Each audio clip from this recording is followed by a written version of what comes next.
Welcome, everybody, to another special episode of The Cult of Comics. I am your host, Tyler Brown, and today I am joined by my usual criminals and cohorts and hooligans and what have yous. It's Josh Craven and Sean Walsh. What's going on, guys? I don't know what you've heard.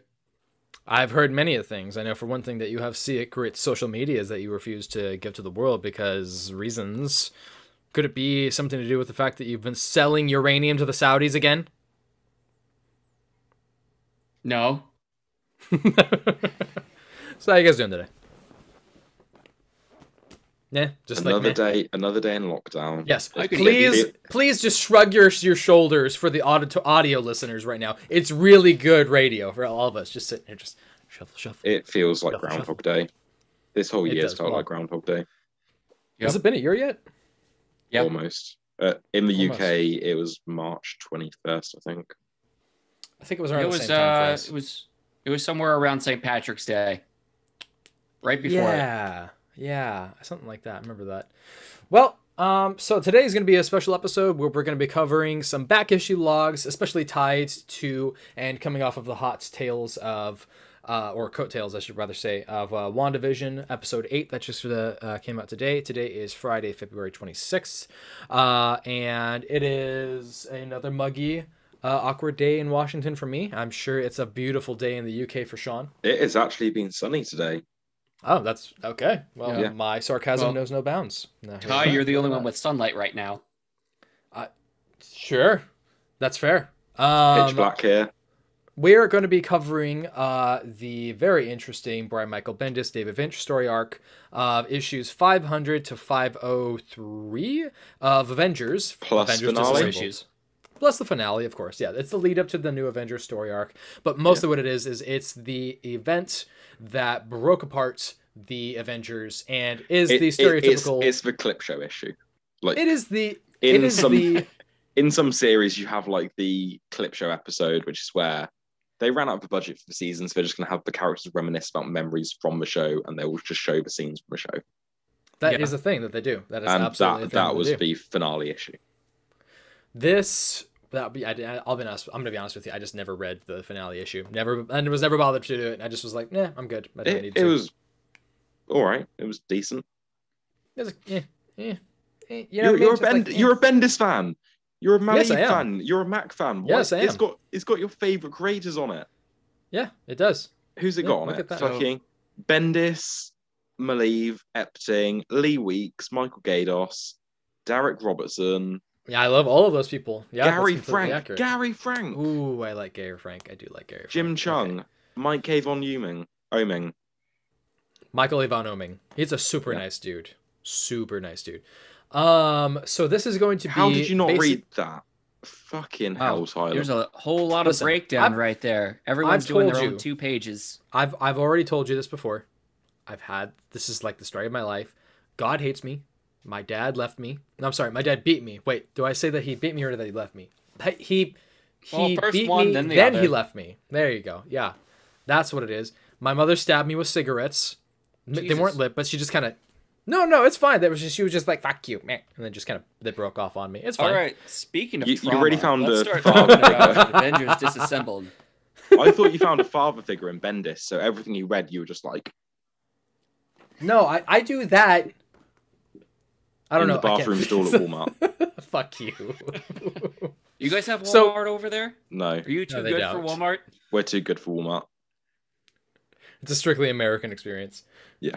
So when I come to America, like it is on my list to go to a Walmart. It's not like, nothing. That is like an event for me. Like I'm going to a Walmart. I'm seeing the wildlife there. We're gonna go eat at a McDonald's in a Walmart.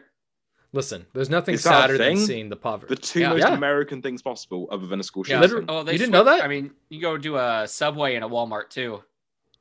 Do they have those? Exciting. That's less exciting. In the UK, we have a supermarket chain owned by Walmart. It's called Asda, and I've been to a McDonald's inside an Asda. Mm-hmm. Huh.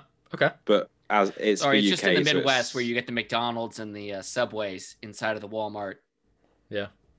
No, you get them up here Kmart, too. You'd have Little Caesars inside of there. I mean, I've never seen... Oh. Okay. You just blew my mind.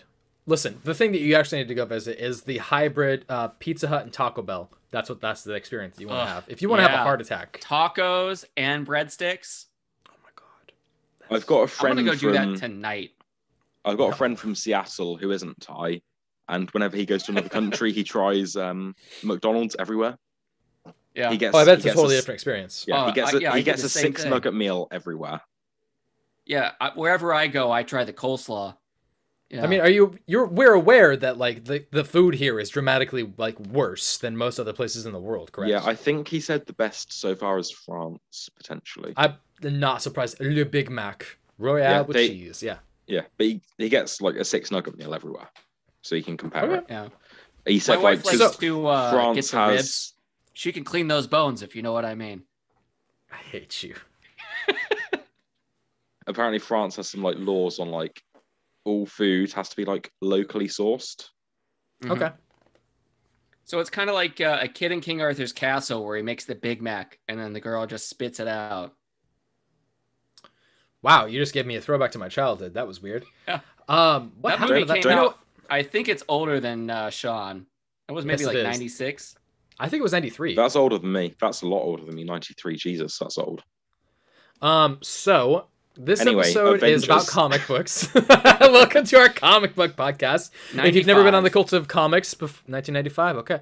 If you've never heard of or listened to or seen an episode of the Cult of Comics with us before, we are a breakdown show where we talk about comic book media, either stuff that's coming out this week, comic books, movies, comic book TV shows. In this case, we're actually going to be talking about actual old comic books, specifically because it's going to be tied into what you're seeing with WandaVision. There's another comic series that was released a couple of years back called The Vision by Tom King that we're also going to be having an eventual episode about, but we decided to focus on this one specifically because it ties into this most recent episode of WandaVision. Again, today is Friday, February 26th, and that episode did just come out, and it ends on a very interesting note. Spoiler alert, if you've not seen that episode, what I'm about to say is a big kind of reveal. You've had your chance. That's why we waited so long. Mm-hmm. Maybe we'll have some other spoilers in here that we're not aware of yet. Yes. I'll give some spoiler warnings, obviously. Listen, if you haven't read the book and you want to read things that come out next, we have one more episode of WandaVision to go. Maybe there's things that spoil that episode. And maybe. It depends. Perhaps.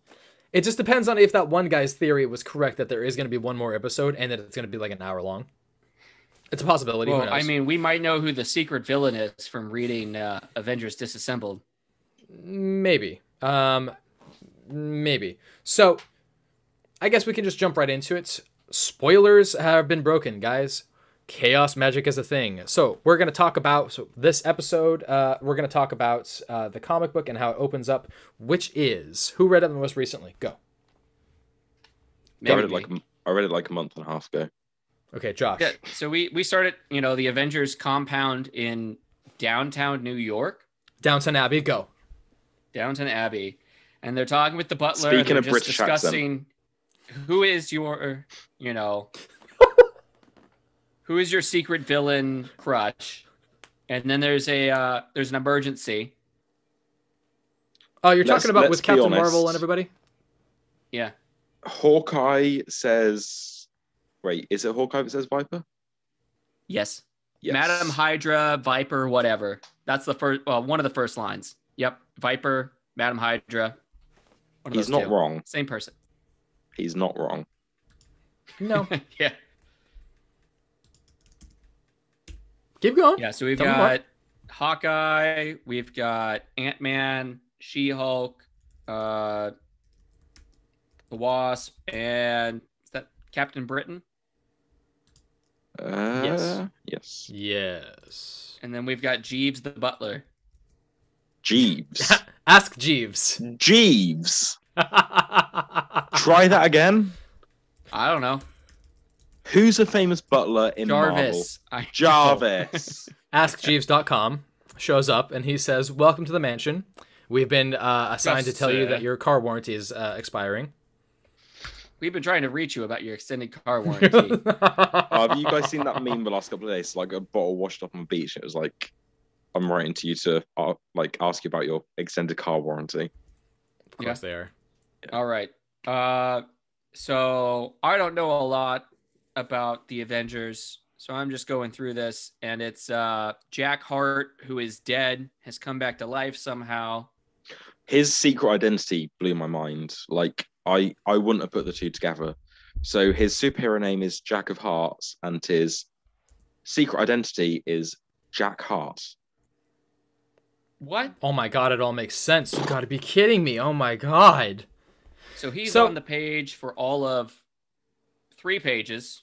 Yes, I want to then he clarify blows something up. really quick. So the reason why these characters He's not 3 pages. He's on 4 panels.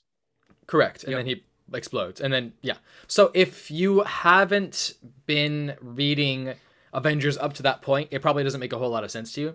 But this is following along with the team that was previous to this, which was the Chuck Dixon run of Avengers, which had Jack of Hearts, obviously She-Hulk, Hawkeye, Ant-Man, Wasp, a bunch of characters that we're all familiar with, but it's just leading up to a very interesting kind of event. Brian Michael Bendis said in a sit-down chat that I was a part of, that one of the influences that he had for seeing or creating the new Avengers after this was by sitting down and then talking to Joe Quesada, who said to him, what do you think if you did Avengers? And Bendis was like, I just don't understand why Wolverine and Spider-Man aren't on the Avengers team. I feel like those are the 2 of the most popular characters in Marvel. It just makes sense.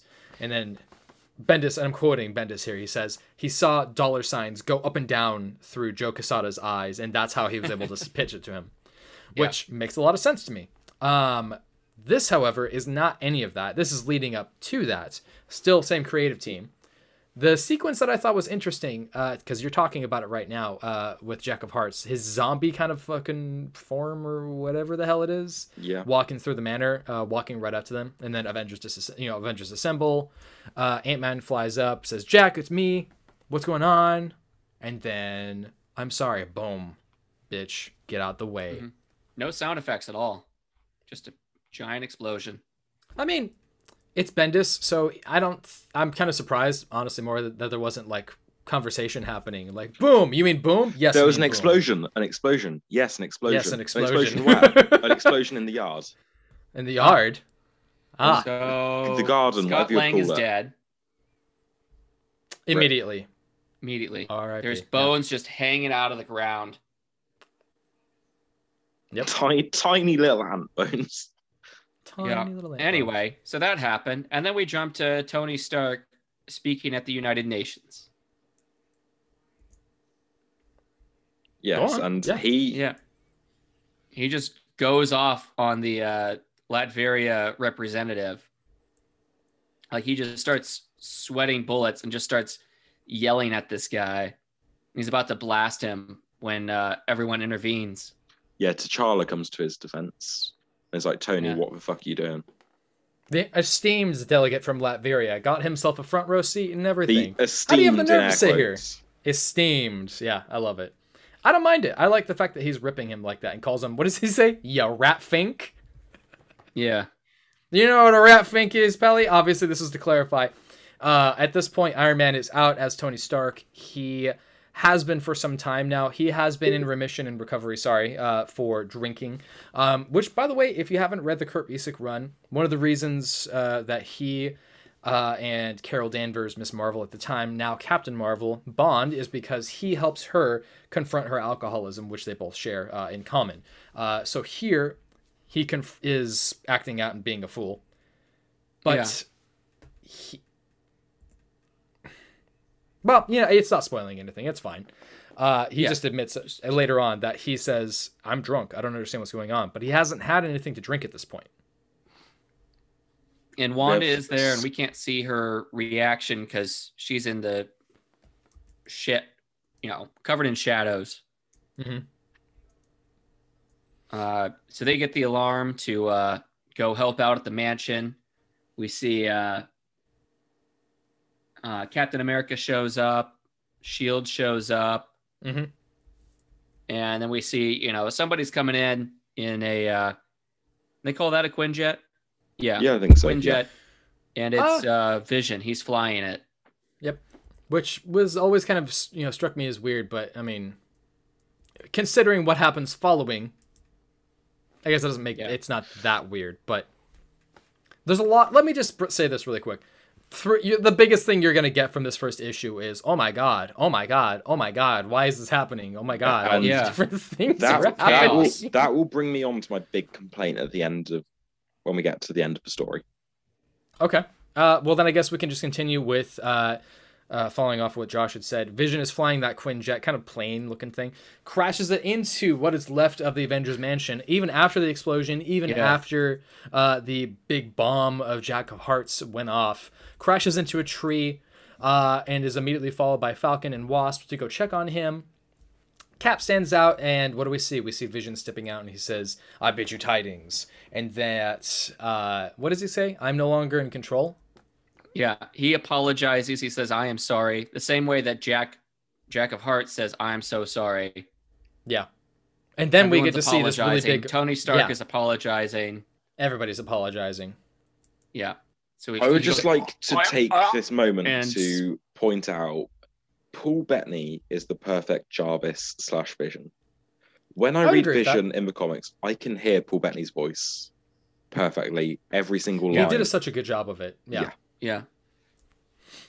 I'm just going to say this really quick. Before we go into this next part, Bendis has written a lot of characters from the Avengers comic books over, I believe, a 10-year period of time. One of the things that I love the most about his writing with Avengers is what happens next and the characters that follow. So Vision is falling apart. He's melting. He's got some sort of like body horror things going out. He shoots out some little silver balls. And then what happens? Ultron, baby. Bunch of Ultrons come out. Which, if you know the history of the character, makes kind of sense because Ultron made Vision. And this kind of... They've been trying to make sense of all these different attacks. Like, well, maybe this is what happened. Maybe this is what happened. They go, well, maybe there was a bit of code left in Vision that was still Ultron. He'd been hiding and waiting for the right time to strike. Yep. And if this is your first time being, if you're familiar with it at all, you're reading this and you're going, okay, yeah, this makes sense. Yeah. This is terrifying, but it's still, interesting. I'm interested to see what's going to happen next. There's a battle that ensues. There's like 5 or 6 Ultron robots. Hawkeye's trying to shoot arrows and is trying to make it all go away. He's trying his best, goddammit. You know what? He's doing his best. His best is trying to have as nice a butt as Nightwing. That's him trying his best. And he's failing miserably. Unfortunately. She-Hulk hulks out. Captain America hulks out. Everyone's just kicking butt. Everyone hulks out. It's all one big fucking fight. It's all a big nightmare. They're all stressed out, and they're taking out this aggression on the Ultron bots. Can I ask really quick, before we get any further, how do you guys feel about the original Falcon costume? Is this the original? That is one of the... Well, it's one of the original Falcon costumes. What page is he on? Sorry. It's right after Cap severs the head of Ultron, where there's the fighting going on. It's right before She-Hulk ranges out. That kind of original design of Falcon. Yeah, I don't know what to think about this because so I don't know if you remember this, Josh, but there was an old 90s cartoon of Avengers. There was a whole series of toys that they used to release for it. Yeah. It was on Fox for a little bit, I think. It was very short-lived. I will always forever remember that design of Falcon. Kind of pink and blue. Yeah. I mean, that original 90s Avengers cartoon. Nope, I typed in Hawkeye. I'm an idiot. That's okay, I forgive you. Falcon, Hawk is the same thing. Falcon, Hawk, whatever. Oh, yeah, the red and the white. Oh, yeah. There's the ones from the 60s and 70s where it's like a vest. Mm-hmm. It's funny to me that there is so much push in the 90s for Wonder Man, and he's one of the most underutilized Avengers characters of all time. It's just really funny to me because he actually is an interesting character. I mean, they even had Giant Man, not Ant-Man, Giant Man in the cartoon, wearing different metal armor. And he's like, I'm so ripped and rare. It's just, I'm always gonna think of that cartoon when I think about this era of Avengers, and then look back on the Busick run. It's just really funny to me, how, in some cases, they tried to make the characters that they knew were not that cool really, really, really overly cool and 90s over the top, edgy.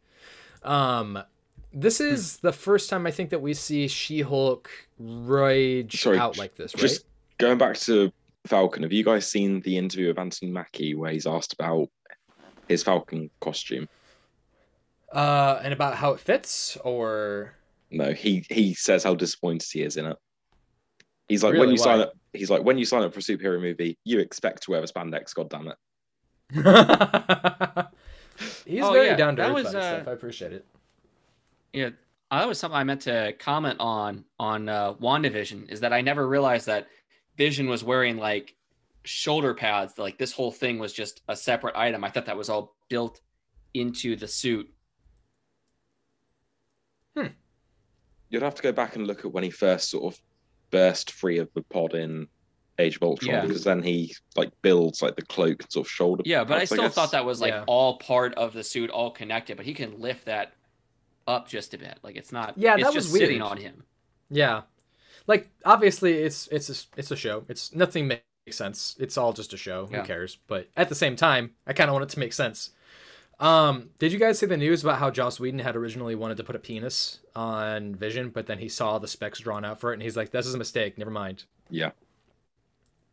It's a weird bit of news to share around for everybody. So she. So I think Hulk's out. yeah, roids and she out. gets Everybody freaks out. Rougher Yeah. and rougher. You know, less. I guess you could say less feminine as she goes on. Much the more fight. powerful, ripped, scary. Yeah. Yeah, I think that's. I was reading the back matter for this, and that's how Brian Michael Bendis described it. This is the first time I think that I can think of that we see She-Hulk rage out like this, right? You're You the tell me. Marvel guy. I don't fucking know. Well, because I remember that there was a lot of negative response to this because people who are fans of She-Hulk said that they didn't like this version of She-Hulk because they wanted her to maintain like that femininity, that quote femininity, when it comes to the character. So her being kind of like a Bruce Banner Hulk was, the fans weren't that big of a fan of it. But this is also Brian Michael Bendis, so let's he's be like, honest. "Fuck you! I'm gonna rip Vision in half and then make you cry about your favorite characters." The fans that were complaining about this are like the horny neckbeards who want their females to be pretty and long legs and feminine features. Sure. And they're like, "Oh, duh, we got a Hulk one issue." Mm-hmm.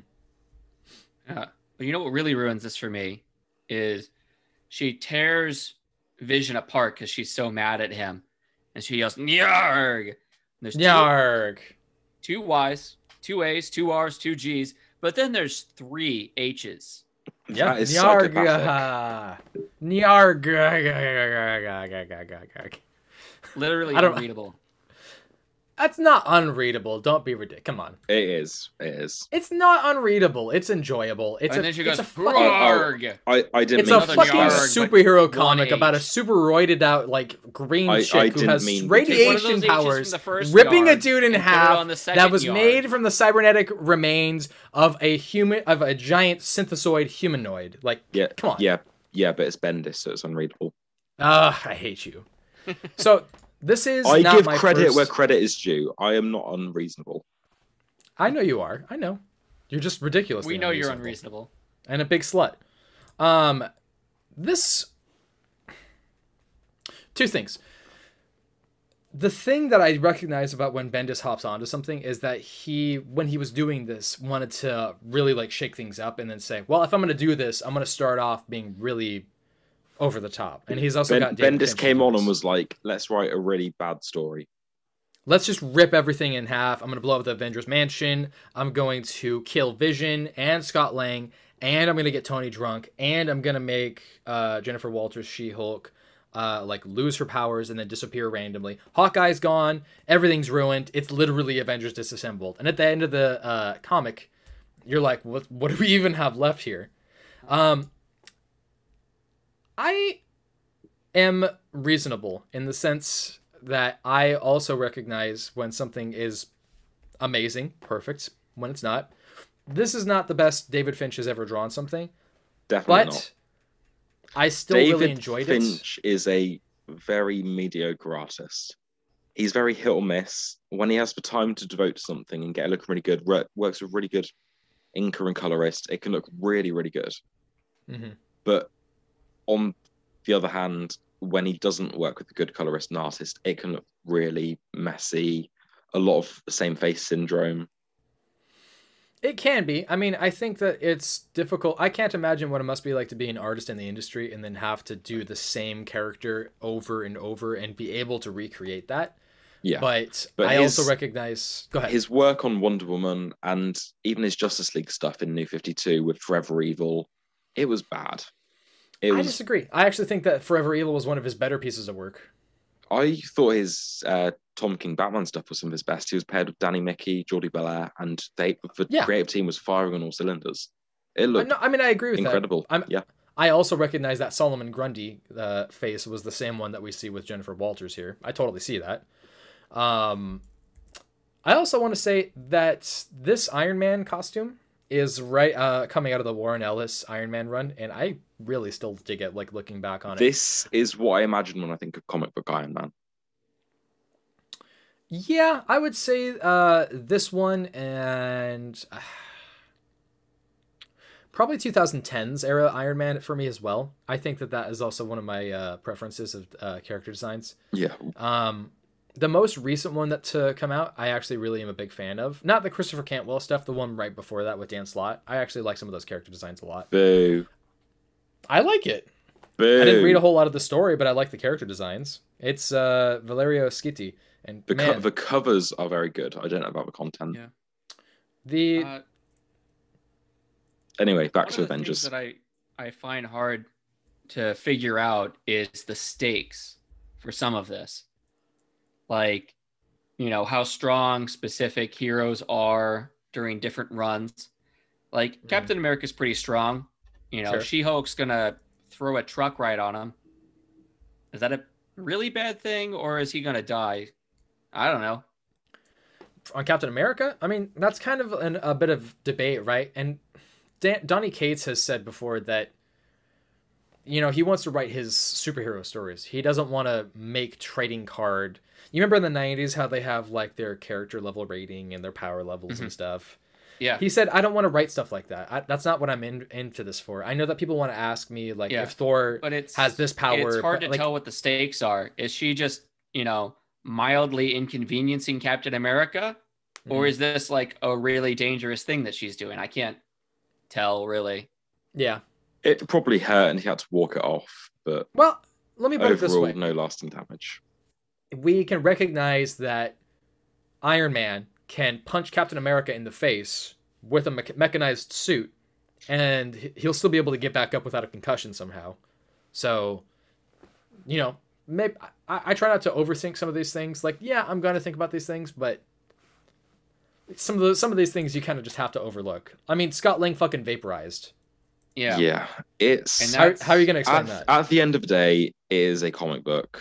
Just you need to take away a little bit of your sort of thinking and logical brain and just sort of try and enjoy it. Yeah. Like, so, do I want to enjoy it? Do I want a good story? Yeah, of course. We're at the end of issue 1, and we've had 4 incidents. It's not been a good day. No, it's been awful. And then obviously following up. Go ahead. I'm sorry, Grant Morrison. Yeah, Grant Morrison wrote a book. What is it called? A novel. Like a novel, not a comic book? Yeah, novel, book, big book. It's Super Gods, I want to say. Anyway, there's one line in it. He's like, kids are better at understanding fiction than adults because kids can appreciate the like super gods. Yeah, thank you. He's like, kids can appreciate that Superman can fly just because they can appreciate Batman can fight crime just because. But whereas, yeah, I mean, I'm not trying to question that, but it's I can't really feel the stakes. I get that. I don't think that's I don't think that's an invalid complaint. I think that's a good point, though. Yeah. Let me put it this way. One of my friends made a really interesting point, which is because magic is not a good plot point and is lazy writing, which I agree with. When you have, like, I don't want this over explanation of like, well, Superman flies because he's defying gravity because the sun allows his genetic makeup. Like, that's what Grant Morrison said. That's what Grant Morrison said. He was like, kids can appreciate it's fiction, so Superman can do whatever you want. But like the adults one, they're like, well, how can Superman fly? How can Bruce Wayne fight crime when he's managing a multi-billion-dollar company? And it's like, the answer is just because. Like, it's a Yeah. comic The answer book. is shut Chill. up. Exactly. That's pretty much what Grant Morrison says. Like, I really want to read this book because it sounds like a really interesting introspective on the superhero world and like the comic book world. I don't disagree with that, but at the same time, I also recognize that their work on All-Star Superman was one that had a lot of that overthinking with it. I mean, there's a point where Grant Morrison wrote a point where they wrote a point where Superman is keeping the Fortress of Solitude and lifts up the key and is like, this is made of this Earth, this Mercury or whatever. It's 10,000 times Earth's gravity, and I'm the only person who can lift it. So I'm the only one who can access these things. So if I'm giving this to you, you can trust me with this. You know, that kind of level of thinking. I think that it's valid to say don't question too much and just enjoy it. But at the same time, most of these writers tend to do stuff like this where they're like, well, I want to explain why this is the case. I think the real question is if a writer is going to read what you're putting out and then ask those questions, maybe that's the criticism that you should be listening to as well. Yeah. Going into the second issue, at this point we've got Scott Lang dead, Jennifer Walters is in a tube. You've got the Wasp hospitalized. not there yet. This is at the beginning of issue 2. At the beginning of issue 2, Iron Man basically loses his Secretary of Defense position. He gets his job Oh, issue right. 501. Oh, right. Okay, yeah. Sorry. I was thinking about the middle part of that. Yeah. So that happens. At then the start of the issue, we go right back to She-Hulk about to drop a car on Captain America. Mm-hmm. Which is that point that you had made. Yeah. This takes up a lot of time. What, the fight? We did a few pages in the last issue, and we have a couple pages in this issue. This is a very action-heavy event. Well, especially at the beginning there. Well, this is 140 pages and 20 pages in epilogue, and the rest is action. Yeah. Oh, that includes the epilogue, yeah. Yeah. The rest is just a very bad day. 5 or 6% of, a good percentage of this is just She-Hulk is about to drop a car on Captain America. Yeah. That's the whole comic is She-Hulk's about to drop a car on Captain America. That's all you need to know about it. I will mention that's it. That's the end of the show. Have a good one. We do get the stakes because we see that getting a car dropped on him did dislocate Captain America's shoulder. He's just human like the rest of us. Yep. Yeah. It's interesting to me to see that the biggest thing about this was like a personal attack on all of these characters, except for Captain America, really. Well, that's got a car explored dropped on in the personal enough. Yeah, that's all explored in the additional reading. Like you have to read like the Captain America Disassembled. Okay. Anyways, I think we should kind of get to that point where we're talking about them interacting with each other and trying to figure out like who's doing this, what's happening. Yeah, they all basically have no idea. No, they have no idea at all. They're like, it could be Ultron. Like Ultron attacked us. Well, they all think it this is. Whole time. There was 5 Ultrons that came out of him, 5 or 6. Yeah. So they're all thinking like, oh, well, it must be him, like somehow like manipulating. He waited for a whatever level alert for us to be at our most vulnerable. And this, subroutine was just lying in wait for something like that to happen so he could strike when we were at our weakest. I want to say this really quick before anything else. Does anybody know the history of Giant Man, a.k.a. the original Ant-Man, being a wife beater when Tony Stark calls him? Yeah. Okay. They make that pretty clear here in the comics. Yes. But that's an interesting choice because when that actually happened, the original publishing was a complete fucking accident. In editorial, when they transferred it and they sent it over to the art team to draw it, they meant for it to be like a swatting away, not a strike. So Hank Pym is forever known as being the guy that invented Ultron and for beating his wife. And Bendis like confronts that head on, and I mean like having him just like, crying at her bedside. Kurt Busiek mentioned this on Twitter. The original post was something like characters can't be ruined. They can have bad runs, but they can always be brought back. And Kurt Busiek was like, that's not true. Some characters can be ruined, like Hank Pym. Absolutely. Great character. Nobody wants him anymore because of this. In fact, now, with him being merged with the Ultron, like, quote, virus, people still don't find him interesting enough or, like, desirable enough to want him to be. Him being a villain is all he's ever going to be. That's all. Yep. After that, there's no going back. We could potentially get a big redemption story at some point when a writer comes into it. It's at this point, it's been 40 years since that story was written, right? I mean, there's no, what do? You come back and then he was on the Mighty Avengers. He's been Giant Man. He's been Gigantic Man or something like that. I mean, he stopped being a superhero for a little bit and just came back. I mean, he helped destroy Ultron. I mean, you name it. There's been different kind of story arcs, but if you're in the industry, you probably are a fan of the character. But if you're outside of it and just reading it, you probably fucking hate Hank Pym. Yeah. Anyway, none of the Avengers believe that Iron Man was sober during that press conference. Yeah. So Iron Man is ruined. The Wasp is out of commission. She-Hulk's out of commission. Ant-Man is out of commission.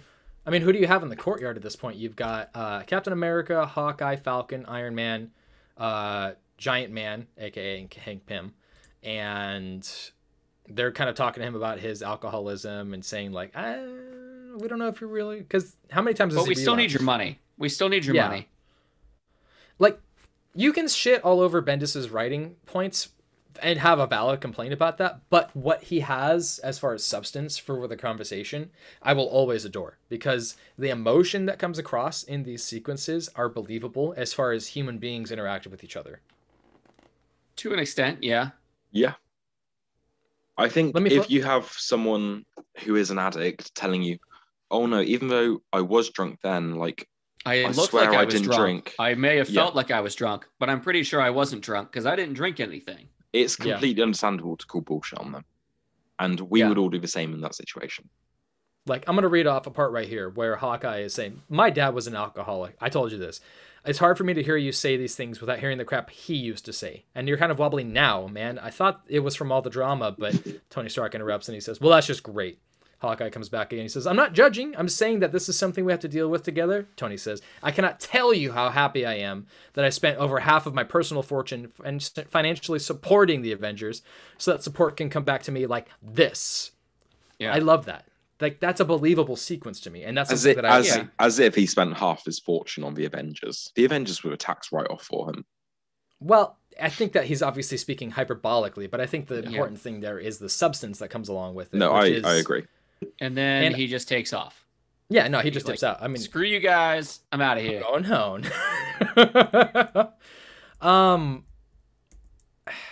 Even if you don't, and again, I also agree with the criticisms about how he writes some of the sequences of conversation. I do believe the voice that comes from these characters when it comes to a lot of that more dramatic interaction. It doesn't always work. Like, am I going to think that that's going to work with Batman every single time? No. But I have a lot of complaints about Bendis and a lot of complaints about this story. I don't have any complaints about his handling of the characters in this scene. Okay. Do you guys want to talk about what happens at the end of this issue? Yeah. We get super team up. We got a couple pages. Super team up. Yeah, they go back to the mansion or what's left of it. Mm-hmm. They came out of I don't know if that's also a Quinjet. And basically that's definitely a Quinjet. Let's just assume if it's an Avengers plane, it's a Quinjet. Called a Quinjet. Even if it's not, let's just refer to it as for ease. Past Avenger is standing outside. Yep. We got White Nick Fury. Wait, we got Namor, wait. First row back. All right. Next to Reed Richards. Is that Oscar Isaac? I think it is. Oh my God. Did you hear about Oscar Isaac? Brighten it up. Okay, digitize. I love how, Josh, you could tell what I was going for. Yeah. This is just me looking at this, but do you notice how Daredevil is like actually wearing underwear instead of just like spandex? Like he's wearing actual underwear. It does look like it, yeah. Well, so is Namor.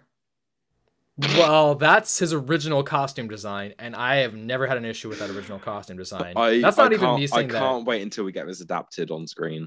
Namor in his little undies. Okay, so I don't think they're going to do that, though. I think they're going to do the Dave Marquez design from the more recent Avengers stuff, which I don't have a problem with, because it's like got some, like this has all been ruined by the boys. Yeah, it has. Yeah, is it the Deep's costume? Yes, it is. Okay. That's exactly what it is. Basically. I think he does that at one point where he's just in the Speedo. Yep. I mean, you got everybody here. You got Spider-Woman, the Fantastic Four, White Nick Fury, Hellcat, the original Miss Marvel. At this point, I think she's Blackbird. You got Black Knight. Warbird? I mean,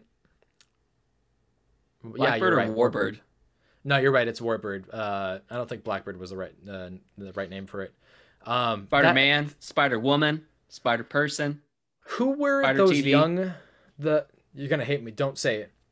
Those young Avengers that weren't the Young Avengers in the Kurt Busiek run. You remember what I'm talking about? No. He's got the white and blue costume. He's in this too. Who's standing behind Black Panther to his left? All right. That's Monica Rambeau. No, his left. Oh, all right. Jocasta? She is a mutant. Silver. She's Cerebro, basically, I think. Yeah. You got a whole bunch of people here, but mostly I'm confused about this. I think that's Darkhawk in the background next to Falcon. Yeah, her name's Jocasta. Oh, okay. Yeah. I was a little confused. Yeah. Because the Falcon is standing with everybody, but he was just with them. But he took off flying while everybody else hopped in the Quinjet. Yeah. Yeah, he landed there and he was like, hey, guys, I'm joining in. Like, this would be sick. Hold on, I'm going to stand over here. Can I join in? Okay. It's like they're going to be landing over there. Everyone face that way. Like, hey, guys, I just saw you like 2 time. seconds ago, but we're here. We're here for you, man. Wait a minute. I'm here for me as well. I need some support. He was part of that battle. I have missed White Nick Fury for so long, and just him being such an asshole, and it's just weird. Fuck you. He's finally come back, and Dan Slott has finally brought him back from the limbo that he has had for whatever reason, and him interacting with these guys in the next issue is one of my favorite Nick Fury moments, outside of him being an asshole in the Joss Whedon X-Men stuff. And him just being like, fuck you guys need to get out of here. This is illegal. I love that shit. This is like that's starting at the next issue. Yeah, that's what I said. Okay. Well, because there's nothing going on at the end of issue 2. It's just all right, like we've jumped into issue 502. Yes. We have a confrontation of Cap with all the Avengers from beginning to end. From beginning to end. You guys can't be here. It's dangerous to be here. We don't know why we're getting attacked. Every single bad thing about the 90s is in this panel. Yeah, and while they are red. arguing, the Skrulls attack. Right. And a big complaint about this book is, what does he say? Daredevil is staring up at them and he's like, oh my god. Oh, I see it now. Daredevil is blind. He can't, like, why is he facing the right direction? Well, Spider-Man says, I see it. Yeah, but he's got eyes. Daredevil doesn't. He's not the only one looking at it. Well, hang on a second. Because they're saying that it looks like a weird, like, people are like having a hard time seeing it, and then you don't see this. What are we looking for? I see it, if that helps. I don't think they're having problems seeing it. It's just not on their radar. The helicarrier can't see it. Nick Fury's like, look out your window. Yeah, it's not showing up on any systems. Everyone can see it, but just it's not showing up on any systems. To be fair, I mean, we have had that conversation, right? Like, I mean, it's that Daredevil has that weird, like, sense that he can, like, look. He's like a bat. He's just going, ah, and just doing echolocation right up in the sky. My favorite scene in Netflix's Daredevil is when, like, you just see there's like a meeting in an office, and you can just see him out the window on the opposite rooftop, just facing like that. Mm-hmm. Just like he's there listening to them, but he's just facing the wrong direction, which I really love. Yeah, and it's just weird for Daredevil to be like, "Oh my god," looking at the sky. Yeah. So you think that he should have been looking at the ground and been like, "Oh my god, look up there." He should have been Oh like, my god, I see it. oh my god. I see it, you Aliens guys. over here, It where the sounds camera huge. is. He's like, oh my god. Just comically looking in the wrong direction. Oh my god. Yeah, it's just weird. Like, he's a blind character and he's there just looking up at the sky with them. It is a little bit strange. I think that's more of an artistic choice rather than a writer's choice. But like Bendis wrote Daredevil for years. He should have been like, who's the artist? Dave Finch. He's like, Dave, Daredevil's blind. Remember that when you draw this panel, please. Well, There's probably a whole conversation. Do we just have him like looking down at the ground, or look at how many panels? It's the next 2-page spread as well. Look at the 2-page spread. Daredevil is there, like. Yeah. It stands out, but if he was looking somewhere else, it would also stand out. I Maybe also just wanna don't point have out- him there looking. You got Yeah, plenty I of wanna other point out two heroes that things. aren't looking at it. I want to point out two things really quick. One, look at how much he's made David Finch draw. Like, David Finch must have looked at the script and been like, fuck, I gotta draw all this. Are you kidding me? Jesus fucking Christ. He's like, Second thing. let's get all these little nuances of characters in. Like, Cap's got a shield. Cat's got a shield. Nick Fury's got an eye patch. Daredevil, what's Daredevil? Daredevil. Daredevil's red. He's a normal guy. Like, he can see, he can hear. He's totally He's- not yeah. like some weirdly like titular character. There's nothing notable about Daredevil. No just red. hindrance. Yeah. No. Not one thing. And then Hawkeye So I'm gonna have says, him I need to looking go up to get the some more sky. arrows. yeah, And then what happens? those I don't want to call them spaceships, but those aerial Well, they are. vehicles that they're all flying around in. Those kind Right. of look like the I don't want to generalize the of spaceships. I don't want to The- be politically incorrect. I better say those aerial aerial vehicles space that they're flying vehicles. around. aircraft. from the Batman the animated series in the 90s. Yes, It almost looks like those blimps. yes. Yeah, It does. I can Like, see that. oh, there's Yeah. oh, that's not a laser. That's a searchlight. So, are you looking at the panel where Hawkeye, like after he said, "I'm gonna need to get some more arrows," and then he goes and gets more arrows? I'll be right back. Look at, he literally shows up with like 50 quivers. Have you guys seen Oh, that meme of like the first Avengers where it's like, oh, like, yeah, I helped, guys. It's like, yeah, how many did you take out, Hawkeye? It's like, I took out 11 Chitauri.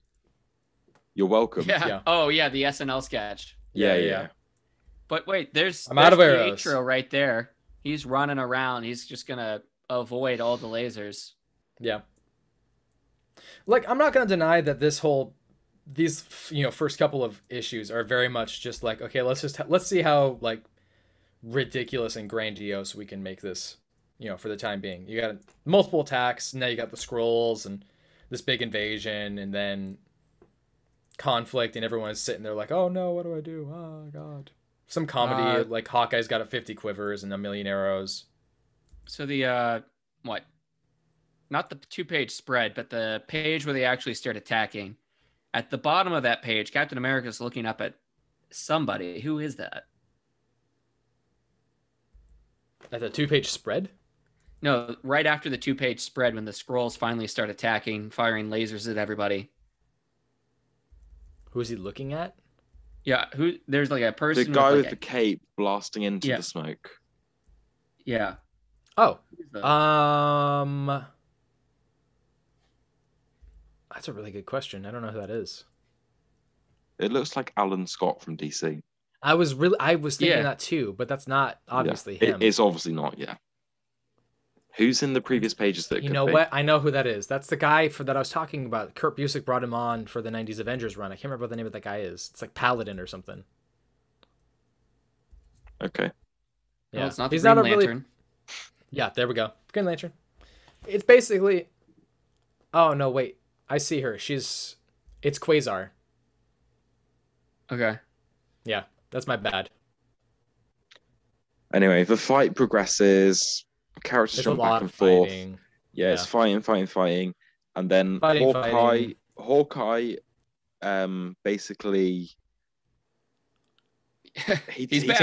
takes one of them down and he grabs the jetpack and kamikazes into the Skrull mothership. Yep. Taking out the whole army. Kind of unintentionally. Like his quiver catches on fire, and then he just kind of it's like, fly me up there. Yeah, Yeah, because he's like, not like this. Like, I'm not going out with this. It's like the beginning of Dark Knight Returns. Not like this. where he's like, Yeah. is this a good like death? this. No. Yeah. Exactly. Well, because he thinks that he's gonna die, so he's like, well, fuck it. If I'm gonna die, I'm just gonna go fucking kill Or myself. maybe it's like, what's that Bring It On movie? I think it is. These aren't spirit fingers. These are spirit fingers. Yes, that's exactly it. You guys are such nerds. Fuck you.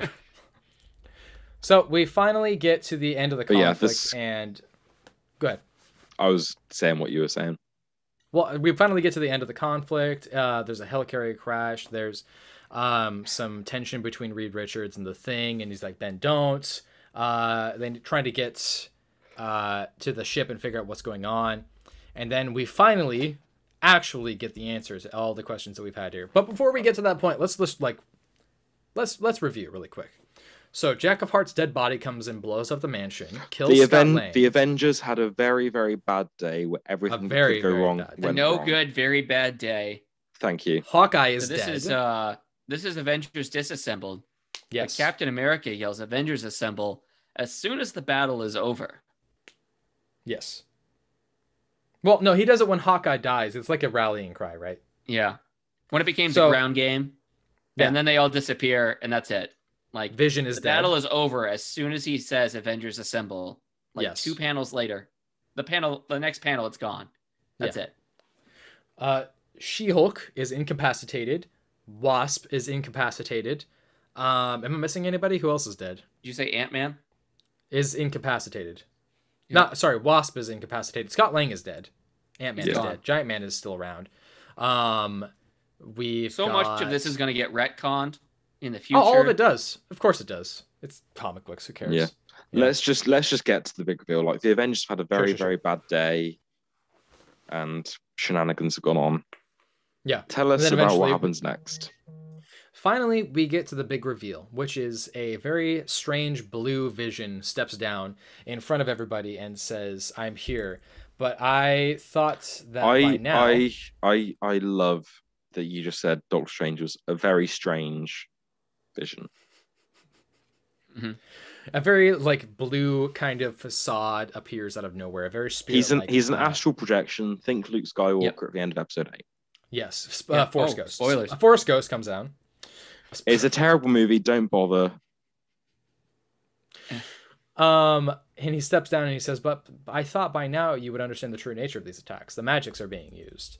And then you finally realize to yourself, abused. Where the fuck is Wanda? Yeah. I didn't think where the fuck is Wanda. If I had had like a week in between, I probably would have thought of that. No, it was like, this is where my big problems come in. So he shows up and he's like, "Oh, like when you stop and think about it, you know who's been doing this. Like, it's obviously He doesn't Wanda." say that just yet. Well, he doesn't necessarily say that, right? That comes in the next issue. That's and I mean, even in the opening sequence, I mean, there's like some, No. Oh, are we still on 502? We're at the very tail end.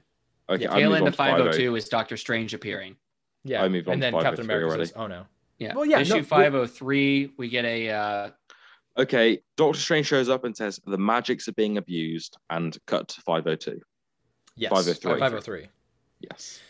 So then we've got a like flashback sequence of them hanging out at the Avengers Mansion. We've got 5 young thirst traps all hanging around by the pool. Yeah. Hawkeye's looking all sexy with his quiver near his butt, and he's pulling that bow back, and he's going shh. And you've got the Wasp being like, "Oh yeah, pull it back, baby." And the conversation going on. Hawkeye's looking, to quote Donald Trump, thick. I love it. And I forget, in the 90s there was were they dating? I don't know. I don't care. Let's move on. Well, it says they haven't really talked about it, but Janet Van Dyne and Hawkeye are kind of an item. And then they the can you blame her? Can you blame her? Look at him in those shorts and that tank top. Sure. Look at him. Yeah. Yep. Yeah. So they're talking, and the topic of being pregnant comes up, and she kind of passes it off. Slip. Yeah, the Wasp lets it slip that the Scarlet Witch might have been pregnant, and I guess she's kind of block that memory. No, So no, we're no. seeing So, like maybe this is what triggered everything. so what they're implying with this flashback sequence is talking about the fact that, because she says to her basically, I mean, you know what it's like to be pregnant, basically. And then she's like, what? And she's like, oh, nothing. And then kind of just like tries to pass it off. And then Scarlet Witch is just sitting there and just trying to like compose herself, and then realizes that something's wrong. You know, it's telling the story as if like this slip up isn't. Well, the this only is time what that kind of lit the fuse, I'd say. Yeah, I mean, it's one of the This things. is So, a big bit that me reading stuff on Reddit has blown apart about this issue. okay. I will let you get into the Doctor Strange stuff, and then I'll bring in my big issues about this story. Okay. Okay. All right. So we go back to talking with Doctor Strange. They're like, please explain it to us. We don't understand. And he's like, look, I don't know a lot of you, if you guys, but you know who I am. I have done some magics around the area, done some investigation. I made it, it's very apparent that there's magics being abused right now, and people are still like, please explain to us what's going on. Captain America is the only one who knows what's going on. Captain America is crying. There's a specific point where Doctor Strange says, is there anyone the Avengers have dealt with who has this level of mystic power? Someone who could orchestrate this level of chaos, exactly. Yeah. And that's the thing. That's the moment where it leads to the next flashback. What do we see? We see Scarlet Witch walking through a door. It says, Agatha Harkness. Wanda Maximoff. Hello. Come in. Sit down. Let's have some tea. They talk. And Scarlet Witch is crying. And she asks the question, where are my kids?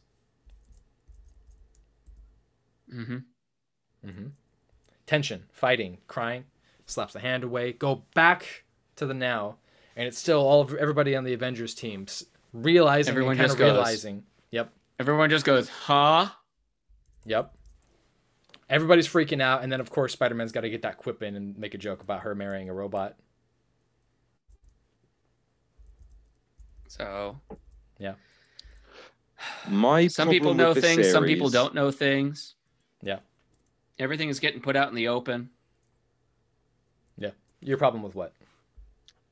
My problem with this series is there's no mystery, there's no suspense. A lot of bad things happen to the Avengers, and then Doctor Strange comes in and says, oh, it was Wanda. It's the same complaint I have about Event Leviathan by Bendis as well. There's no mystery, there's no build up to the story. It's all this stuff happens, and then you have a third party come in and be like, oh yeah, this is who did it. With no build up, no mystery. Deus Ex Machina?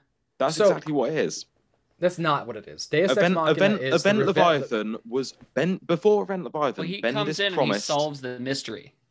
Yeah, but in Event Leviathan, Bendis promised before the issue's released, he was like, this is a mystery. The readers will be able to work out themselves from the clues I give them. There are clues in each issue that will lead to this reveal. It wasn't. Yeah, it was Wanda's characters going around acting saying, kind of weird in issue Lois 1. Lane is Leviathan. Red Hood is Leviathan. Talia al Ghul is Leviathan. And then you had Leviathan come in and go, nope, I'm whoever it was. Yeah. I don't remember it. It was a character that hadn't been seen since the 70s. So, 80s. 70s. He was one of the original Manhunters that took on that mantle. You're right. But you're referring to that event. That's a different sequence than this, because Scarlet Witch isn't some character from the 1970s that has not been utilized. But before this, Scarlet Witch was in exactly 4 panels of this story. Intentionally. She had no presence. There was no mystery. It wasn't like, who's manipulating this? Like, you read that is the mystery. If it's panels, the entire purpose of a mystery is reading that and then going, I wonder who that is. That's the mystery. Daredevil left more of an impact on this story on me than Scarlet Witch did. Yeah. Well, at the end of issue 1, we see a conversation going on between 2 people talking about the events and whether or not to continue or whatnot. Yeah. But my problem is there's no build up to who the bad guy is. There's no build up. There's a bunch of people who have died. Yeah. Well, maybe if you took like a week in between reading each issue, you could take some time to like really think about it. There's no month between each issue? Clues. There's nothing that says it's Wanda. It's here's Jack of Hearts back. Here's Vision spewing out a load of Ultron. Here's She-Hulk freaking out. Here's Iron Man drinking. And then Doctor Strange comes in. He's like, it was Wanda, guys. It's magic. Wanda did it. Actually, he didn't come in and say that. It was Wanda all along. He actually didn't say that. Everybody else is the one who says that. He just comes along and is like, hey, I'm noticing that this magic has been abused. I need to ask you guys if there's some sort of an issue going on. But the thing is, this should have been a longer story that Wanda was part of. And when it all snaps into place, you're like, oh shit, she was there during that. You have to remember something. You have to remember, this was being published monthly, first off. Second, there had already been years of buildup about the backstory with Scarlet Witch, with the disappearance of her kids, Agatha Harkness. Years of buildup with this stuff. Brings me on to another big complaint. Before this story, Wanda remembered her children. Yes. She knew that they were part. Like, there wasn't a big thing where she was like, I don't remember my kids. Wait, I had kids, and then she snaps. Kurt Busiek and other writers established that she remembered her children and remembered they're part of Mephisto and that they didn't exist. Bendis retconned in that she didn't remember them. It's not just that she had that. Remember, I mean, there's a sequence in here where she goes and talks to Agatha Harkness and says, "Where are my kids?" So it's not just a simple... She knew where her kids were. She knew they didn't exist. She wasn't confused about this. Before this story, she knew they did not exist. Did you read the Chuck Dixon run? No. There you go. I read a thread on Reddit that explained that they didn't exist. Yeah. I read a thread on Reddit and it said this thing. Yes, exactly. Look, you're right. They fact-checked with pictures of the pages. Okay. So the thing about Wanda's memory of the kids is that it bounces back and forth. In the Busiek run, she remembers it and then says, oh yeah, so they go back. But later on, she's like, I don't want to recall these things. I want to have some of these like removed from me. And then she goes back and is like, wait, I had kids. She talks to Agatha Harkness and she's like, wait, yeah, you had the kids. You remember you recalled this, and the memory gets put back into her. She snaps. Imagine her head just going back and forth and back and forth. And that's the thing that makes her snap, you know? So by this point, I mean, they're even talking with Doctor Strange and they're saying like, yeah, you know, she's had some issues with controlling her powers, which is true. There's been a lot of tension going on. I mean, they're even, one of them says that they were illusions. And then Doctor Strange says, no, magic isn't an illusion. I'm sorry if that's not clear to you, but they are dead. They are dead. And that he had tried years ago to come like try to reconcile this and make sure that Wanda had sought out the proper education in the magical arts at some point or another. But then they even talk about how, I forget who says it, but somebody says she had tapped into, you know, quote, tapped into magics that were called chaos magics. And then Doctor Strange is like, what the fuck are you talking about? I'm Batman. Wonder Man and Carol Danvers. Yeah. Yeah. She called it, you know, chaos magic. And he's like, what are you people talking about? And then they sequence it back to that George Perez era artwork and then have them implemented into the actual panels itself, referencing those specific parts of the tension and the mystery and the confusion that Wanda has about the dead kids and like her like becoming like, you know, air quotes evil, which kind of not really though. And talking about her, what do they say? Her violent, sordid past, something like that. Yeah, all the trauma. Yeah. And then Doctor Strange says the following, which I will quote here, which says, she played mommy to make herself feel like someone she thinks is normal. And that ends tragically as well. If I told you a story like this, you'd say to yourself, this sounds like a person who has lost control of themselves on a deep psychological level. You'd say this sounds like a disturbed person. Which, And then you've got the big splash page. You've got all of these different like incarnations. Every incarnation of her. Yes. I mean, even from like her first appearance back in the Avengers comics to the George Perez style art, the more recent Chuck Dixon run. The kind of Scarlet Witch costume that we're more familiar with. Yeah. And then there's like the recognition, the acknowledgement that this is... Yep.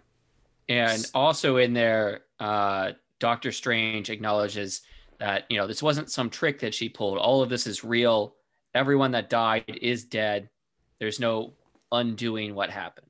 Yeah. Did you? This is just me just realizing this now.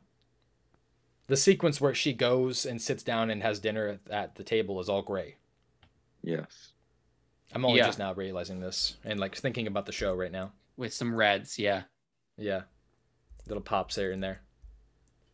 Yeah, so she's at home playing mommy. There's Agatha Harkness. There's Vision. There's her 2 kids. Yeah. And Wonder Man. Yeah. What's I Wonder remember Man's reading relation this to for her? the... What's Wonder Man? They have actually a pretty strong connection. They're really good friends. For a little while, they kind of... It's not just that. It's like... early on in the Kurt Busiek run, they had a point where they travel into like medieval times. That's being run by Kang? Krang? No, it's run by that witch. I can't remember what her name is. Morgan Le Fay? Yes. Just because in this scene we have Wanda, Billy and Tommy, Vision, Agatha, and Wonder Man sat at the table. Yeah. I mean, she no just one's kind sitting of much on the other side. Yeah. Eh. I mean, you name it. She just kind of are. brings everything forward and starts like going ham on everybody. I mean, she brings Dormammu, Hulk, and attacks everybody. The Red Skull. It's a giant whole ass thing. Eventually, Doctor Strange has to use the Eye of Agamotto to make her stop acting like a crazy person. Yeah. Yeah. So. Yeah, so she is basically conjuring up all sorts of things to defend herself. Like you said, Red Skull takes out Captain America. Rogue takes out Warbird. Yeah. It looks like there's a whole fight here. Here comes, the Hulk and Wolverine. And Spider-Man's fighting all sorts of Spider-Mans. Yeah. Ultron probably is back. Clones. Yeah. Yeah. I got to say something that this is my criticism of Bendis. My criticism of Bendis is that when he does action sequences, I find myself kind of exhausted because as captivating as they can be sometimes, I feel like I'm being overwhelmed with it. Like, I don't need, I guess, like a kung fu fight sequence. I don't need something to be majestically orchestrated. But sometimes when he does really big action sequences, sometimes it feels like he's trying so hard to make it gigantic that it almost feels it feels like I've eaten too much chaos. Candy. Yeah. I love when he has very humane. I love like to talk about Donny Cates again. When characters sit down in a diner and they just talk back and forth. I love that. I don't think that the action sequences are Bendis' strengths. Like, they fit fairly well for this last sequence, but for the entire build up to this, I remember being really overwhelmed with it. Don't get me wrong, my first time I read this, I remember being like, whoa, this is intense. And this is a 2004, 2007, something like that comic book. Yeah, 2004, I think. And especially at this time when the Avengers, like, coming out of the 90s, I mean, the Busiek run was really successful for people who were reading the comics, and then Chuck Dixon comes in, and with complete respect to him, he's just not a good writer. Sorry. He kind of ruined that. No. He wrote a legendary run on Batman. Sure. That's all I can really say. I'm not saying it was good, but it was legendary. I mean that with respect. He tried. I loved his Bane story. That singular Bane one shot is good. Everything else I've read so far, I've just not liked. Yeah. He did like. Oh wait, no. You know what? I actually did like some other things of his. I'm thinking of another writer. Yeah, Chuck Dixon's okay. Chuck Austin, maybe. That's it. That's the guy. Chuck Austin. Uh, Chuck Austin is terrible. That's the guy. That's the guy who did the X-Men run. That's just ass. Yeah, he did X-Men. Yeah, Chuck Dixon was the one who did like Nightfall, No Man's Land. Yeah. He did like the epic, good stuff, like 90s run of the entire Batman. He wrote like Batman, Nightwing, Robin. Yeah, Nightwing stuff. Like the Nightwing stuff.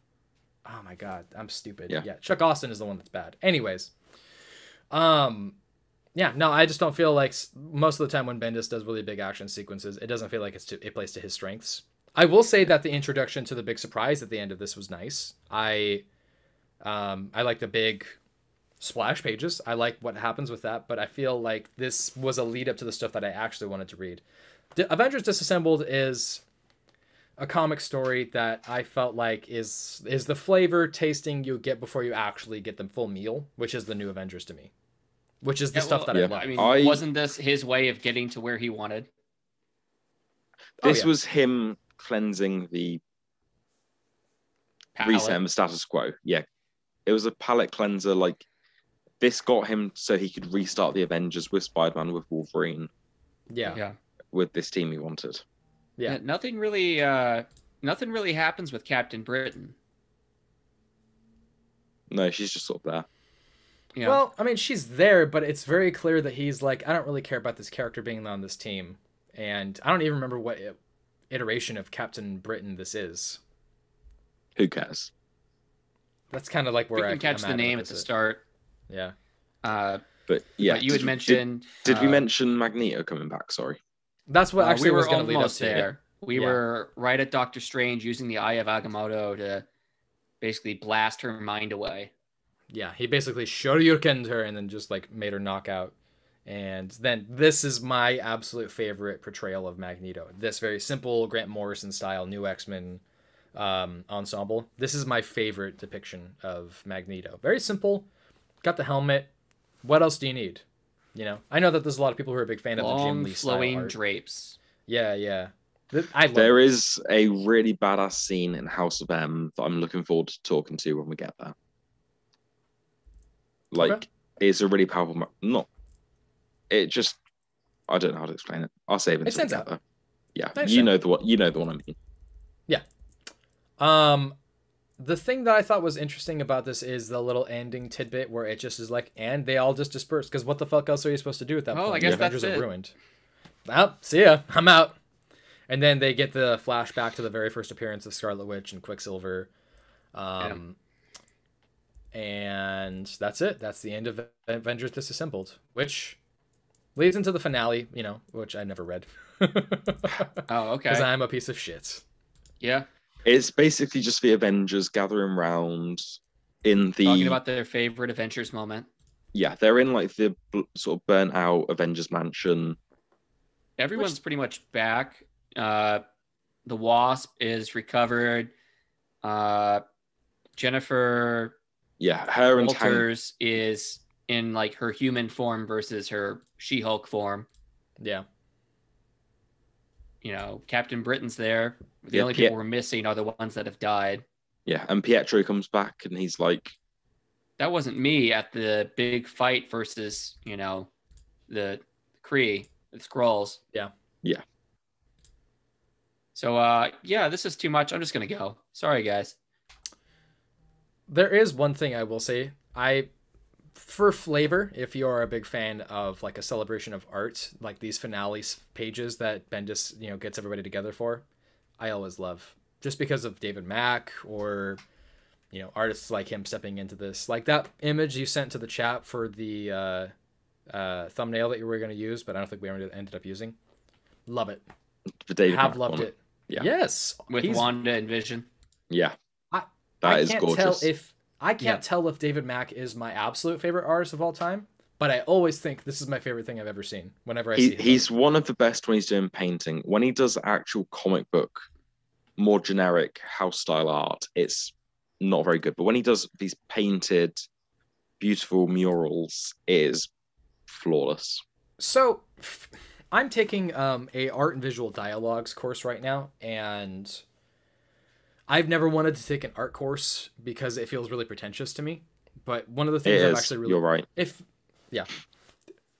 Fair.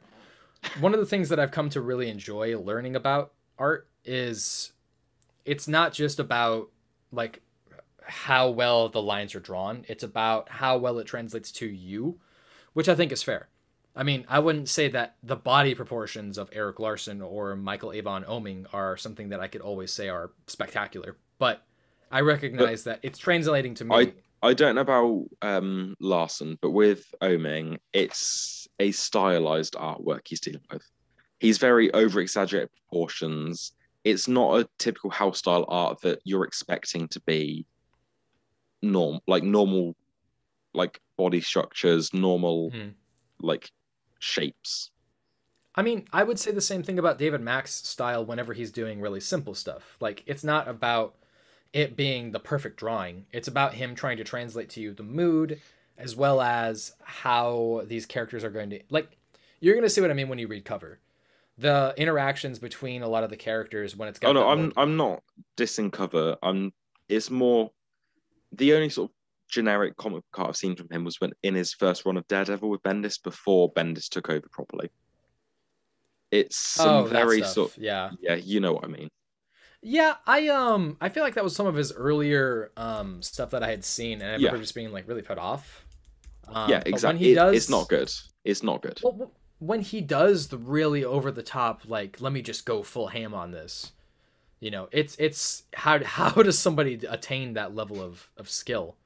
I mean, there's a point where it's the Bugle reporter talking to a child, and it's just one gigantic page sequence that stands out to me all the time, and it's just him with like little snippets of dialogue here and there that are kind of just like spewing about with watercolors and inks splashed everywhere.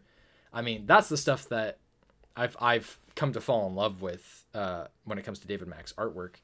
I don't disagree that there's a lot of points where you're looking at some of that more simplified style and you're like, why? Yeah, But it was just that Daredevil run I sort of skimmed through, and I was like, this looks really bad. So did David Mack do all of this, or was it just that one page? It was just that one page. Okay. So I think the some stuff is very simplified in here, like the main story, not the callbacks. If you skip to the end, I don't know if your version has the breakdown, but it's got a breakdown of the different creators on different pages. It did for the first issue, but not for any of the other ones. Like Oh, the Iron Man costume looks very simplified compared to what we were seeing at the beginning of this. I can't remember what there's 14 different artists on this one issue. There is. Yeah, but it's the main storyline, the main story where everyone's just talking around the table. Again, that story has multiple different artists.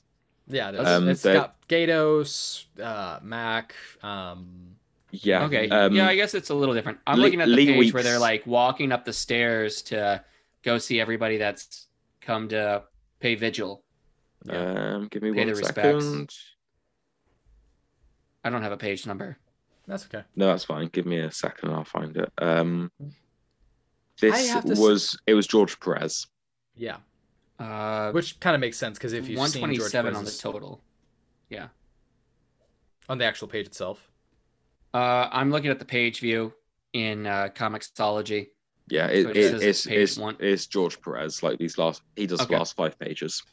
George Perez has a very interesting style because I feel like him and Mike Deodato Jr. both have the proportions in their head, and when they do their drawings, they follow it to a T, almost like they're looking at like wooden figurines on a table.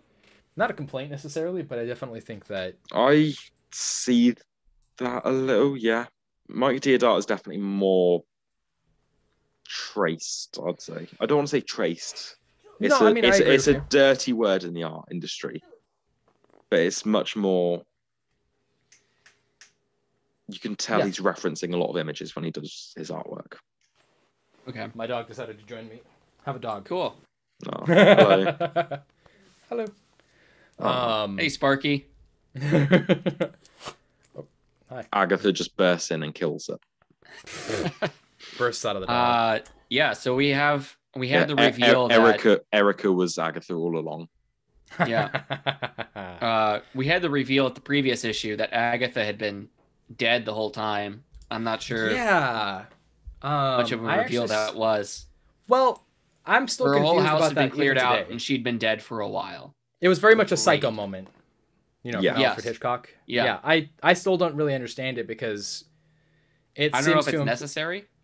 Well, I feel like it tells me that when she went to go confront Agatha Harkness, that even then her psychosis was warped and that she actually didn't confront Agatha. It was all in her head. Yeah. I see that. Yeah. Yeah. That's what that's why I'm reading this. Throughout, all of this happening, so Tony Stark loses Secretary of Defense. He's told to resign.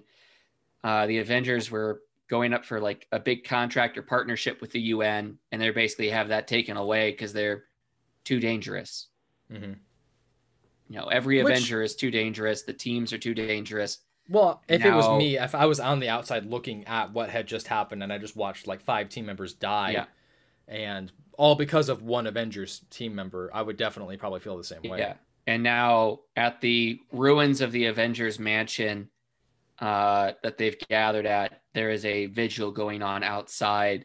Yeah. Basically to let them know that, people still support them. Yeah. Which I kind of wish I saw more of in some superhero comics, because I feel like I don't want to read superhero comics to watch, bad guy get punched by good guy. I want, I want that feeling of kind of like uplifting kind of a feeling, like what happens with Superman. I like it when you want to see them overcome something to try. Yeah. Like, do I want them to have hardship and then overcome it? Yeah, absolutely. But I want more than that as well. I want to feel those moments of like, put the comic book down for a little bit, go sit outside or go for a walk and like just think about being alive, Oh, I said the word and now she's looking at me. Yeah.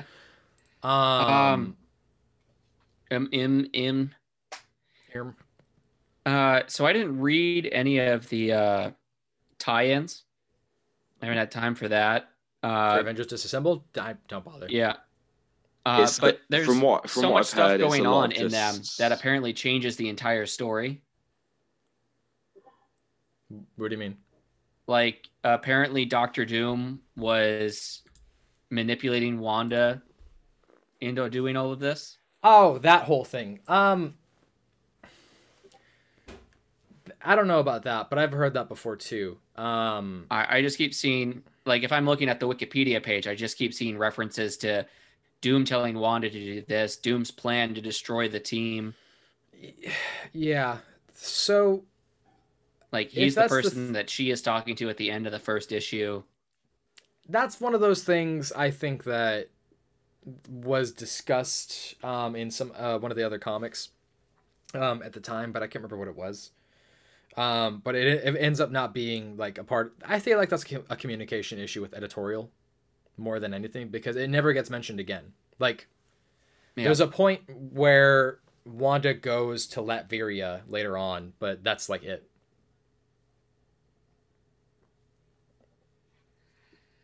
Unless it's the sequence that I'm thinking of where it involves Hawkeye, in which case it might be... Okay, you know what? I think that I know what you're referencing. So that's something that actually happens later on in the New Avengers storyline. There's a beautiful cover by Alex Maleev with Scarlet Witch on the cover. And it's detailing a relationship between Wanda Maximoff and Hawkeye. I think in specific because they were two villains who had joined the team of Avengers, and they kind of had a connection with that. But they're both in like Latveria basically, and it's a lot of talking and like thinking in that issue. Yeah. I recommend it. It's one of my favorite issues of the run. Yeah. I see other things in here, like, Captain America and the Scarlet Witch were kind of in a relationship, and then they broke it off right before the UN meeting in the first issue. There's a lot of... Scarlet Witch was like one of those characters that after she and Vision broke up for a little bit, everybody wanted to date her, and they kind of... A lot of the writers ended up utilizing her. She looks like Elizabeth Olsen. Can you blame them? I mean, no, but I feel like it's one of those masculine writing traits that I really am happy I don't see as much of. It's still there, but I don't see it as much in comic books, and I'm kind of happy by that, because I don't just want those female characters to be like the desire of men's affections and then that's it, Like, do I see that being the case with some relationships? Sure, but I mean, I don't want 10 stories about the female character just being the desire of every... Like, I don't want, Black Widow to be the thirst trap of the team, I want more character depth for these characters, and I think that for characters like Spider-Woman, it makes more sense because she has that pheromone thing, right? But for characters like Wanda Maximoff and Black Widow, I just don't see it. The 90s and 2000s were weird, man. They were sexy. Very That's what they time in were. comics. This is also one of the first times you see Luke Cage kind of hanging out with the team, like not having that original yellow costume with like the headband and everything, the tiara. Yeah.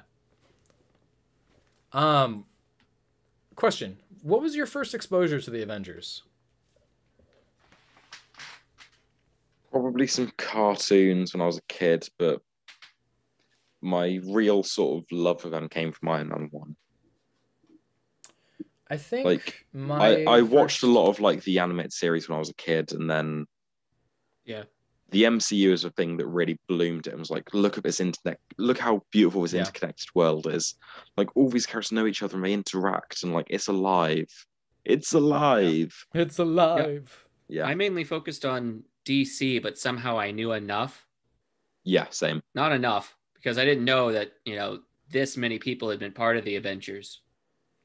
There was a lot of revolving doors. I can tell you the time I learned the most about the Avengers and how sort of vast they were. It was the PlayStation 2 game, Marvel Ultimate Alliance. Oh, yeah. That's a classic. You know what? I think I had that for the 360. I might have had the sequel to that. Look at you, Mr. Fancy, next-gen console. Yeah. Yeah.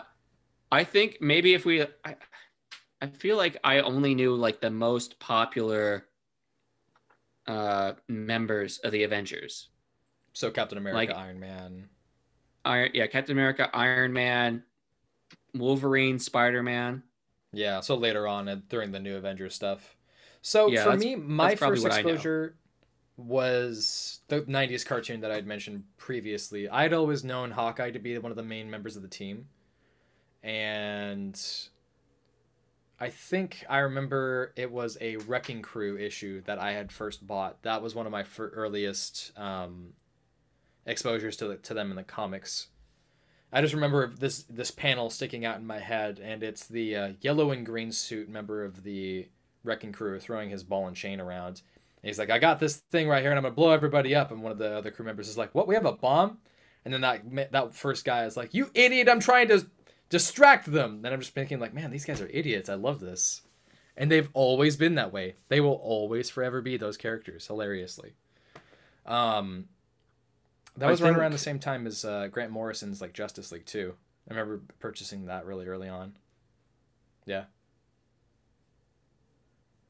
Going back to Avengers, like I know I shot on Bendis' ideas a lot, but like this was still an enjoyable read. I mean, the dialogue was a lot less annoying than what I'm used to from him, and like I had fun reading it. Like while I can pick up, it was very quick read, but like while I can still pick apart some of the story ideas and like stuff I didn't really like, it was still an entertaining enough read and like still had some interesting ideas. And I did enjoy it. Despite the problems, I did enjoy it. I think that as the Avengers stuff moves along, you're gonna find there's a lot that he had plans for that he really sought out and was able to pull off in a way that I don't really think anybody else could have been able to do. Like, it's not as if like good dialogue has never existed. Kurt Busiek does an amazing job with his run with George Perez. Yeah. Obviously the Stan Lee early stuff, even though it's limited, it's only like 20 issues, less than. It's still interesting to read. There's a lot of fun, quirky like bounce arounds that happen. It's just that Bendis is very intense while simultaneously wanting to maintain some sense of like artistic creativity. You have to appreciate that. And I also really appreciate the fact that he is willing to make you like read something and go, fuck, when you read it. Like, just, God, holy fuck. Like, I still think his Ultimate Spider-Man run is perfect. Like, there's nothing about that I would say is... It is one of the most perfect comic runs. Like, no, I won't use the word perfect. I will say it is one of the best comic runs. Like, the ending where he brought back Uncle Aaron was, like, my most hated point. And unfortunately, he does that with I stopped when Peter Parker died. Why? it was when I was first getting into comics. It was like, oh, this legendary Ultimate Spider-Man run, and I just sort of read up until Peter Parker died and then stopped. Peter Parker died. This is probably the end of the story. Yeah. Like, Well, I intend to go back and read the Miles Morales stuff, but it was just like the Peter Parker story was one that I went in for, and he died, and like, yeah. Like, there are definitely flaws in the story, but it takes a great writer to come in and condense 50 years of stories into a single cohesive run. Yeah, and he did it in his way, in a way that made sense. I mean, the thing that I loved about, I remember walking into a shop for the first time and seeing that there was this new suit, Spider-Man, and I remember being like, wait a minute, I remember Ultimate Spider-Man, what's this? And I asked about it, and they told me, oh, there's a new Spider-Man. He's fuck off, half kid. black, half Get out of here. Yeah, fuck off.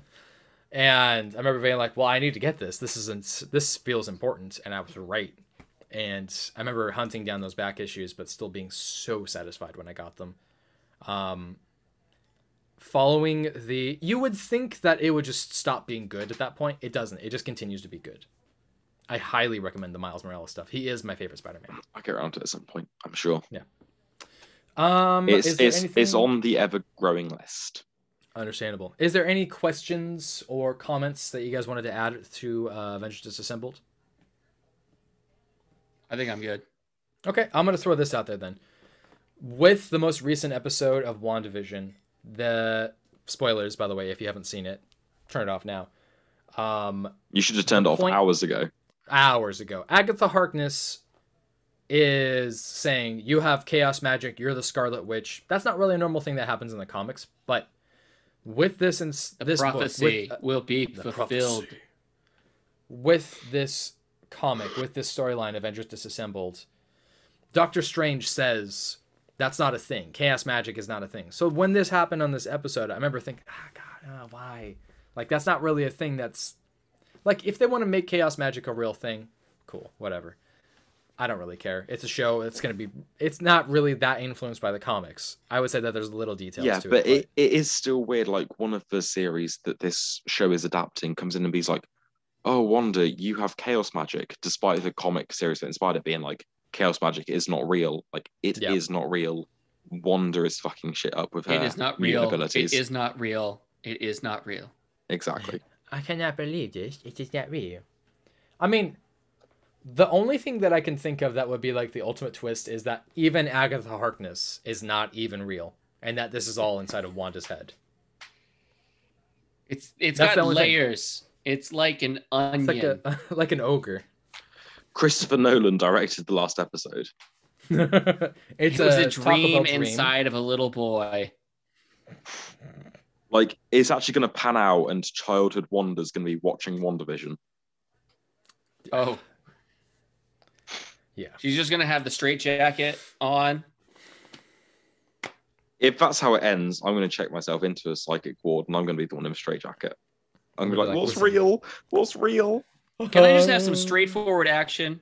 Give me Falcon Winter Soldier. It's just action. Straightforward. Listen, I'm a Snyder fan. All I want is bad guy get punched by good guy. That's I need 4 hours of bad guy get punched. Gray. I need 5.5 hours of the same fucking Cohen song on repeat and everything in slow motion. Just give me Batman. They slowed down Leonard Cohen to stretch out for 4 hours. Actually, did you know that song that he wrote, he's written like 38 different versions of? Sure. It makes money. Yeah. It's well, because he just kept...